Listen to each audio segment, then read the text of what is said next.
B Y. Vijendra ಅವರೇ ಬಂದು ನನಗೆ ಕಟಿಂಗ್ ಮಾಡಲಿ ಎಂದು ಸಚಿವ ಮಧು ಬಂಗಾರಪ್ಪ ಹೇಳಿದ್ದಾರೆ. ಚಿತ್ರದುರ್ಗದ ಖಾಸಗಿ ಹೋಟೆಲ್ನಲ್ಲಿ ಸೋಮವಾರ ಬೆಳಗ್ಗೆ 11:30ಕ್ಕೆ ಪತ್ರಿಕಾಗೋಷ್ಠಿ ನಡೆಸಿದ ಶಿಕ್ಷಣ ಸಚಿವ ಮಧು ಬಂಗಾರಪ್ಪ ಅವರು ಮಾತನಾಡಿದ್ದು, ಇಷ್ಟು ವರ್ಷ ಅವರು ಮಾಡಿದ ಹೊಲಸನ್ನು ಸರಿ ಮಾಡುತ್ತಿರುವುದು ನಮ್ಮ ಕಾಂಗ್ರೆಸ್ ಸರ್ಕಾರ. ಇನ್ನು ಪಠ್ಯಪುಸ್ತಕ ಪರಿಷ್ಕರಣೆ ಮಾಡಿದ್ದೇವೆ. ನಾವು ಬಂದ ಮೇಲೆ ಶಿಕ್ಷಕರದ ನೇಮಕ ಮಾಡಿದ್ದೇವೆ. ಬಿಜೆಪಿ ಏನು ಹೊಲಸು ಮಾಡಿದೆ ಎಂಬುದನ್ನು ವಿಜೇಂದ್ರ ಅವರು ನೋಡಬೇಕಿದೆ.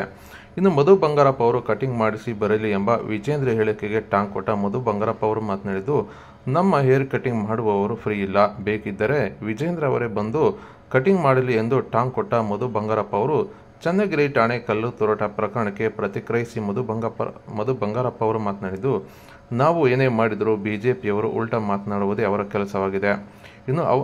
ಇನ್ನು ಅವರು ಅಧಿಕಾರದಲ್ಲಿ ಇರಬೇಕಿತ್ತು. ಆದರೆ ನಾವು ಅಧಿಕಾರದಲ್ಲಿ ಇದ್ದು ಅವರಿಗೆ ಹೊಟ್ಟೆ ಉರಿಯಿದೆ.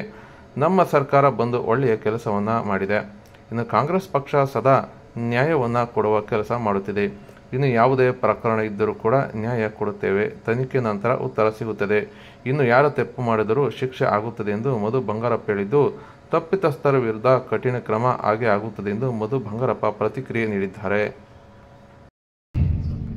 ಇಷ್ಟು ವರ್ಷ ಅವರು ಹೊಲಸು ಮಾಡಿರೋದನ್ನ ಸರಿ ಮಾಡ್ತಾ ಇರೋದು ಮಧು ಬಂಗಾರಪ್ಪ, ನನ್ನ ಸರ್ಕಾರ. ಪಠ್ಯಪುಸ್ತಕದ ಪರಿಷ್ಕರಣೆ ನಾವು ಪ್ರಣಾಳಿಕೆಯಲ್ಲಿ ಹಾಕಿ ಅದನ್ನ ಬರ್ದ್ವಿ, ಹೌದಾ? ಪರಿಷ್ಕರಣೆ ಮಾಡಿದ್ವಿ ಅಂತ ಹೇಳಿ ಅದನ್ನ ನಾವು ಮಾಡಿದ್ವಿ. ಇವ್ರ ಹಣೆಬರಕ್ಕೆ ಶಿಕ್ಷಕರನ್ನ ನೇಮಕಾತಿ ಮಾಡಕ್ಕಾಗಲಿಲ್ಲ. ನಾವು ಬಂದ್ಮೇಲೆ ಮಾಡಬೇಕಾಗಿತ್ತು. ಬಿಜೆಪಿಯವರು ಏನ್ ಮಾಡಿದಿರಿ ಹೊಲಸು ಅಂತ ಹೇಳಿ ವಿಜೇಂದ್ರ ಅವರು ನೋಡ್ಕೊಳ್ಳೋದು ಒಳ್ಳೇದು. ಅದ್ರ ಬಗ್ಗೆ ಮಾತಾಡಿದ್ರೆ ಒಳ್ಳೇದು. ಆಯ್ತು, ನನ್ನ ಹೇರ್ ಕಟಿಂಗ್ ಮಾಡೋರು ಫ್ರೀ ಇಲ್ಲ, ಅವ್ರು ಫ್ರೀ ಇದ್ರೆ ಮಾಡಕ್ಕೆ ಹಂಗಲ್ಲ. ಒಂದು ವಿರೋಧ ಪಕ್ಷದಲ್ಲಿದ್ದು ಸ್ವಾಭಾವಿಕವಾಗಿ ಯಾವತ್ತೂ ಕೂಡ ನಮ್ಮ ಪರವಾಗಿ ಮಾತಾಡಲ್ಲ. ಮುಂಚೆ ಇತ್ತು ಒಂದು ಕಾಲ, ಯಾರಾದ್ರೂ ಸರ್ಕಾರ ಒಳ್ಳೆ ಕೆಲಸ ಮಾಡಿದಾಗ ವಿರೋಧ ಪಕ್ಷದವರು ಜೊತೆಗೆ ಧ್ವನಿ ಕೇಳ್ತಾ ಇದ್ರು, ಧ್ವನಿ ಕೊಡ್ತಾ ಇದ್ರು. ಇವಾಗ ಹಂಗಲ್ಲ. ಬಿಜೆಪಿಯವರು ನೀವು ಏನೇ ಮಾಡಿ ಅದಕ್ಕೆ ಉಲ್ಟಾ ಮಾತಾಡೋದೇ ಅವ್ರಿಗೆ ಒಂದು ಅಭ್ಯಾಸ. ಯಾಕಂದ್ರೆ ಅವ್ರಿಗೆ ಹೊಟ್ಟೆ ಉರಿ. ನಾವು ಅಧಿಕಾರದಲ್ಲಿ ಇರ್ಬೇಕಾಗಿತ್ತು, ಅಧಿಕಾರದಲ್ಲಿ ಇಲ್ಲಲ್ಲ, ಹೆಂಗಾರು ಮಾಡಿ ಇದನ್ನ ಹಾಳು ಮಾಡಬೇಕು ಅಂತ ಹೇಳಿ ಅಲ್ಲಿ ಕೆಲವು ಹೇಳಿದ್ವಿ ನಾವು. ಯಾರು ಆರ್ಗನೈಸೇಷನ್ಸ್, ಯಾವುದೇ ಆರ್ಗನೈಸೇಷನ್ಸ್ ಇರ್ಬೋದು, ಯಾವುದೇ ಸಮಾಜದ ಒಂದು ಒತ್ತನ್ನು ಕೊಡ್ತಕ್ಕಂಥ, ನಾನು ಹೇಳೋದು PFI ಇವನ್ನೆಲ್ಲ ಬ್ಯಾನ್ ಅವಾಗ ಒಂದು ದೊಡ್ಡ ಚರ್ಚೆನೇ ಆಗೋದು.